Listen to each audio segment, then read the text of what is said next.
یہ تھوڑی وضاحت کر دیں اس کی. اب آپ اپنا ہاتھ ڈراپ کر دیں, اس سے میں گھبراتا ہوں. جی, گزارش یہ ہے کہ انسان کفر کیوں کرتا ہے؟ اس لیے کرتا ہے کہ وہ ایمان نہیں لانا چاہتا, وہ صحیح بات کو ماننا نہیں چاہتا.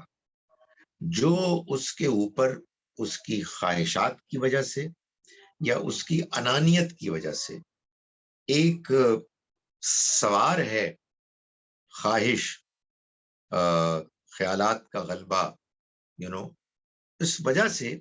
وہ ایمان کے راستے کو, دلیل کے راستے کو بند کر دیتا ہے. جب وہ دلیل کا راستہ بند ہو جاتا ہے تو پھر اس کے بعد اس کا دل کفر پر مطمئن ہو جاتا ہے. یعنی آپ جب کسی کشمکش میں مبتلا ہوتے ہیں تو ابھی آپ کنفیوزڈ ہیں, ابھی آپ کے ذہن میں ایک نقطہ نظر بھی اور دوسرا نقطہ نظر بھی آپ کو انفلوئنس کرنے کی کوشش کر رہا ہے. جب ایک نقطہ نظر ختم ہو گیا, اس کا راستہ بند ہو گیا, تو دوسرا نقطہ نظر آپ کے دل کو پر غالب آ جائے گا, آپ اس پر مطمئن ہو جائیں گے. تو اسی لیے اللہ تعالیٰ نے فرمایا کہ یہ جو ایمان والا راستہ ہے یہ کیسے رکتا ہے؟ اللہ تعالیٰ مہر کر دیتے ہیں, یعنی اس شخص کو اس توفیق سے محروم کر دیتے ہیں. سٹرگل ہوئی, بڑے عرصے تک سٹرگل ہوئی, لیکن اس سٹرگل میں انسان نے ایمان کو, ہدایت کو, دلیل کو, سچائی کو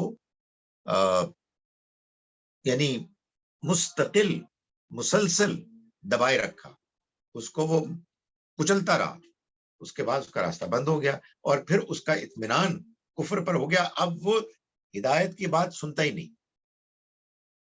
جی شبنم صاحبہ. سر اللہ تعالیٰ کے ذکر کے حوالے سے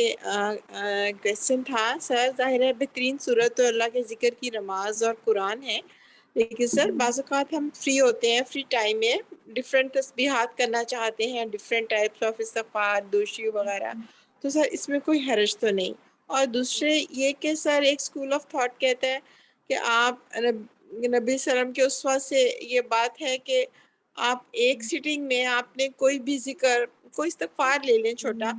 100 دفعہ سے زیادہ نہیں کیا. تو اگر آپ 100 ٹائم سے زیادہ کوئی پڑھنا چاہتے ہیں, 2 تسبیحات کرنا چاہتے ہیں, تو آپ اٹھ کے چکر لگائیں یا جگہ بدل لیں یا کچھ. تو سر کائنڈلی اس میں گائیڈ کر دیں. آپ کائنڈلی پہلے ہینڈ ڈراپ کریں. جی, گزارش یہ ہے کہ بالکل ٹھیک ہے. جب نبی صلی اللہ علیہ وسلم سے ہم کو یہ بات معلوم ہو گئی کہ ہم قرآن مجید اور نماز کے علاوہ بھی اللہ کا ذکر کر سکتے ہیں, کرنا بڑی محبوب مطلوب چیز ہے, تو پھر ہم کون ہوتے ہیں اس بارے میں کوئی بھی رائے دینے والے, سوائے اس کے کہ میں یہ کہوں یا کوئی شخص یہ کہے کہ نہیں یہ بات جیسے آپ کو پہنچی ہے ایسے ہے نہیں, یا ہمیں اس بات کے نبی صلی اللہ علیہ وسلم سے ہم تک پہنچنے میں کچھ وہ ہے, شبہ ہے, یا کچھ سوالات ہیں جن کی وجہ سے ہم مطمئن نہیں ہیں. تو جو بات آپ نے بیان کی, اور یہ بات بھی صحیح ہے کہ عام طور پر آپ نے تعداد اس سے زیادہ کبھی نہیں ہوئی. اس کا مطلب یہ ہے کہ یہ پسندیدہ چیز ہے. میں اس سے زیادہ پڑھنے کو ناجائز تو نہیں کہتا, لیکن پسندیدہ یہی. تاہم ایک تاہم کے بعد امپورٹنٹ آپ کا یہ کنڈیشن ہے, اور وہ یہ ہے کہ ذکر ہے کیا؟ اللہ کو یاد کرنا. یاد کرنے کا کیا مطلب ہے؟ یاد اصل میں عمل ہے دل کا, زبان کا عمل نہیں ہے. زبان یقیناً یاد کرنے میں معاون بنتی ہے, لیکن زبان کا رول ثانوی ہے. ہمارے ہاں جو ایک بڑی مشکل ہوئی ہے وہ یہ ہوئی ہے کہ ہم نے جو قرآن کے ساتھ کیا ہے, جو نماز کے ساتھ کیا ہے, وہی ذکر کے ساتھ بھی کیا ہے. قرآن کے ساتھ کیا کیا ہے؟ ہم نے بڑی محنت کے ساتھ یہ فلسفہ, یہ نیریٹو لوگوں پہ عام کیا ہے کہ قرآن مجید کو بغیر سمجھ کر پڑھنا بھی ثواب، اور یہ نیریٹو کامیابی کے ساتھ پاپولر ہو گیا. اور میں یہ دیکھتا ہوں کہ یہ پروپیگنڈا ہوتا ہے، بڑی چیز ہوتی ہے. پروپیگنڈے سے لوگ متاثر ہوتے ہیں، وہ آپ کی بات سن کے غصے ہو جاتے ہیں، آپ کے خلاف ہو جاتے ہیں، چاہے بات ان کی کتنی کمزور کیوں نہ ہو. سو قرآن ہدایت کے لیے آیا ہے. قرآن بار بار کہتا ہے کہ غور کرو، تدبر کرو. تو قرآن کو جیسے سمجھ کر پڑھنا ہے، نماز کو جیسے سمجھ کر پڑھنا ہے، ذکر کو ویسے سمجھ کر کرنا ہے. سو جب آپ نے کہا کہ استغفار کی تسبیح یا سبحان اللہ، الحمدللہ، لا الہ الا اللہ یا درود ابراہیم، یہ سب کچھ پڑھنا ظاہر یہ ذکر ہے سارے، لیکن اس میں پوری کوشش یہ ہونی چاہیے کہ ہم اس کے مفہوم پر غور کر کے اپنے اوپر اس کو اثر انداز ہونے دیں. ورنہ یہ وظیفہ ہے. آپ کہیں گے یہ وظیفہ کیا ہوتا ہے؟ میں وظیفے کو یہ سمجھتا ہوں کہ بعض لوگوں نے یہ تجربے سے سیکھا ہے کہ بعض اسی طرح کے اذکار کو محض پڑھ لینے سے آپ کے کچھ دنیاوی کام ہو جاتے ہیں. تو آپ اس کو اتنی مرتبہ پڑھ لیں، اس کو اتنی مرتبہ پڑھ لیں، مغرب کے بعد پڑھیں، فجر کے بعد پڑھیں، وغیرہ وغیرہ، تو آپ کو جو پریشانی آج کل لاحق ہے وہ کم ہو جائے گی، یا وٹ ایور جو آپ کے کاروبار کی مشکل ہے وہ دور ہو جائے گی، یا وٹ ایور اللہ کرے گا. تو مجھے اس پہ کوئی اعتراض نہیں ہے، سوائے اس کے نمبر 1 کہ یہ جان لینا چاہیے کہ یہ دین نہیں. نبی صلی اللہ علیہ وسلم نے ہم کو یہ نہیں بتایا، اور ایک انسان کا تجربہ ہے. اگر ایک انسان کے تجربے میں یہ بات آ گئی کہ بعض اذکار کے جو قرآن اور حدیث کے ہیں ان سے کوئی دنیاوی فائدہ ہوتا ہے تو ہوئے، اس کو ذکر نہ کریں، اس کو کہیں وظیفہ. تو اس لیے اس میں فرق کرنا چاہیے. آپ ذکر کرنا چاہتے ہیں سبحان اللہ، لیکن وہ ذکر پھر ذکر ہونا چاہیے، یعنی دل کا عمل ہونا چاہیے. اچھا میں یہ نہیں کہہ رہا کہ آلویز، بھائی کہاں ایسا ہوتا ہے کہ ہماری ساری نمازیں حضوری کی ہوتی ہیں، لیکن ہر نماز میں کوشش یہ ضرور ہونی چاہیے.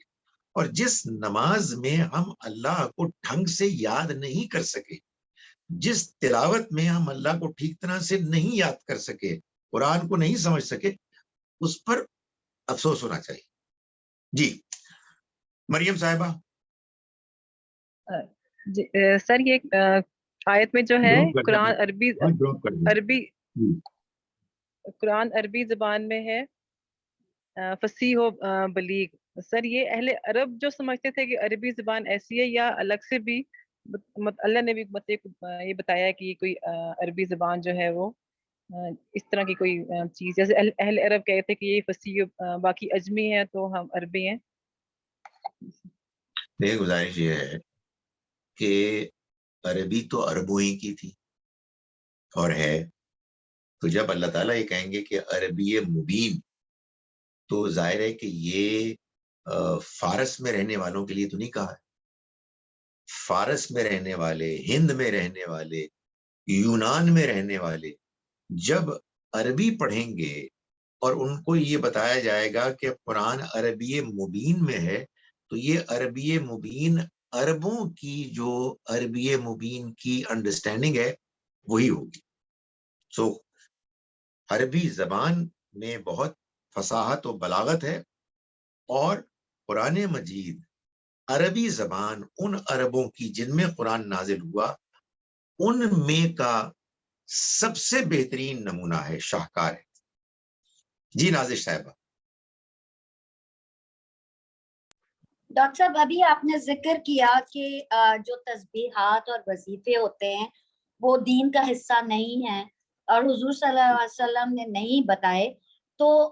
کیا یہ بات صحیح ہے جو ہم سننے میں آتا ہے ہمیں کہ رات حضور صلی اللہ علیہ وسلم نے بتایا کہ رات کو سورہ ملک پڑھ کے سویا کریں، سورہ واقعہ پڑھ کے سویا کریں، سورہ ملک جو ہے وہ قبر کے عذاب سے بچاتی ہے، اور جمعے کے دن سورہ کہف پڑھیں تو فتنے کے عذاب سے، تو پھر اس میں کوئی سچائی ہے؟ اب آپ ہاتھ ڈراپ کر دیں. جی جی میں کر رہی ہوں، بالکل کر رہی ہوں. گزارش یہ ہے کہ اب جو آپ نے سوال کیا ہے یہ ایسا ہے کہ اس میں اوپینینز ڈفرینٹ ہوں گے. یعنی ابھی تک جو میں نے بات کی تھی اگرچہ کہ اس میں بھی لوگ اختلاف کریں گے، لیکن مجھے اس میں کوئی تردد نہیں ہے کہ جو میں نے بات کی وہ بات وہی ہے. ذکر اصل میں دل کے ذکر کا نام ہے. زبان سے ہم جب کرتے ہیں تو اس کا یہ فائدہ ہوتا ہے کہ ہمارے دل کا ذکر آسان ہو جاتا ہے، ممکن ہوتا ہے، وغیرہ وغیرہ، اور جو میں نے باتیں کی. اب جو آپ نے بات پوچھی اصل میں یہ ہے حدیث لٹریچر سے متعلق بات. اصولی بات میں آپ کو بتا سکتا ہوں کہ اگر کوئی بات نبی صلی اللہ علیہ وسلم سے ثابت ہو جائے تو پھر وہ دین ہے. یعنی دین کی بات نبی صلی اللہ علیہ وسلم سے تو یہ بات بھی ثابت ہے کہ آپ نے اونٹ پر سواری کی، لیکن اونٹ پر سواری دین نہیں ہے.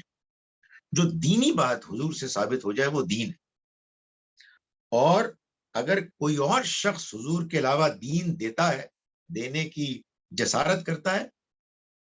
تو اس کا جو دیا ہوا نام نہاد دین ہے وہ بدعت ہے، اور وہ شخص خود بدعتی ہے، بدعت کا ایجاد کرنے والا ہے. بدعت ویسے تو خود ایجاد ہے. حدیث میں جب اس طرح کی باتیں آتی ہیں تو اس میں اوپینین ڈیوائیڈڈ ہوگا. بعض لوگ تحقیق کی روشنی میں بتائیں گے کہ یہ بات حضور کی بات لگتی ہے، زیادہ امکان یہی ہے کہ حضور نے ایسا ہی فرمایا، تو وہ اس کو کریں گے اور مجھے ان پر کوئی اعتراض نہیں ہوگا اگرچہ کہ میں اس سے اختلاف کر رہا ہوں. اور بعض کہیں گے کہ نہیں، یہ حضور کی بات نہیں لگتی. وہ بھی اپنی جگہ پر ٹھیک ہے، یہ بھی اپنی جگہ پر ٹھیک ہے. ایک دوسرے پر لان تان نہیں کرنی چاہیے، ایک دوسرے کو اپنے دلائل سمجھانے چاہیے. یہ جتنی بھی آپ نے باتیں بیان کی ہیں، رات کو سونے سے پہلے یہ اور فلاں اور جمعے کے دن سورہ کہف، میری آرڈنری انڈرسٹینڈنگ میں، اور میں تمہید مان چکا ہوں کہ اس میں جھگڑے کی کوئی ضرورت نہیں. اس میں جو دیانتداری سے آپ بات صحیح مانتے ہیں اس کو آپ مان لیں. میری اپنی آرڈنری انڈرسٹینڈنگ میں یہ اصل میں زیادہ امکان یہ لگتا ہے کہ حضور نے نہیں فرمایا. اس لیے کہ ایک تو عام طور پر اس طرح کی جتنی بھی روایات ہیں ان میں جو محدثانہ تنقید ہے نا راویوں پر، وہ اکثر کے بارے میں آپ کو مل جائے گی کہ ایک راوی نیریٹر، راوی جانتے ہیں نا کہ جو درمیان میں کسی نے کسی سے سنا، اس نے ان سے سنا، اس نے ان سے سنا، تو درمیان میں کوئی راوی مجہول ہے، معلوم ہی نہیں ہے، یا کوئی راوی ان ریلائبل ہے، یا کوئی راوی ہے کہ جس کے بارے میں مشہور ہے کہ وہ تو گپ مارتا تھا، وغیرہ وغیرہ. تو ایسی حدیث کو تو قبول نہیں کیا جائے گا. تو اس طرح کی بہت سی حدیثیں وہ ہیں کہ جن میں یہ کمزوری ہے. دوسری پرابلم بعض اوقات یہ ہوتی ہے کہ اگرچہ کہ کوئی راویوں کے بارے میں کمزوری تو نہ ہو، لیکن آپ کو جو مفہوم ہے، جو پیغام ہے، اس میں کچھ پرابلم لگتی ہے. مثال کے طور پر ایک شخص ہے کہ جو آئی ڈونٹ نو واٹ سورہ واقعہ یا سورہ ملک یا جو بھی ہے، وہ رات کو پڑھ کے سوتا ہے تو وہ فلاں عذاب سے بچ جائے گا. سوال یہ پیدا ہوتا ہے کہ چاہے وہ ملاوٹ کر رہا ہو، چاہے اس نے اپنے ہمسائے کو تنگ کیا ہوا ہے، چاہے اس نے اپنی بہن کا جو وراثت کا حق ہے وہ مار لیا ہے. یہ بڑا مسئلہ ہے. ہمارے ہاں اس طرح کی احادیث کی شہرت کی وجہ سے اتنی غلط فہمیاں مشہور ہوئی ہیں کہ جس کے بعد لوگ تسبیحات لے کے بیٹھ جاتے ہیں اور پھر فراڈ کرتے ہیں. آپ دیکھتے ہیں ایک طرف بھائی صاحب یہ کر رہے ہیں اور دوسری طرف ظلم کر رہے ہیں، جھوٹ بول رہے ہیں، بکواس کر رہے ہیں، اور دونوں کام چل رہے ہیں. تو بات یہ ہے کہ اگر کسی کو اس پر اطمینان ہے تو وہ اس اطمینان کی بنیاد پر ٹھیک ہے، لیکن اپنے ذہن کو کھلا رکھیں. ضد کی بات نہیں ہے. اور جس کو اطمینان نہیں ہے وہ بھی اپنے عدم اطمینان کو دلائل کے ساتھ بیان کرے. ٹھیک ہوا جی؟ چلیے جی، انشاءاللہ اگلے جمعے تک اب ہم ریسٹ کرتے ہیں، اگلے جمعے ملاقات ہو. السلام علیکم. بہت شکریہ ڈاکٹر صاحب. اللہ حافظ. اللہ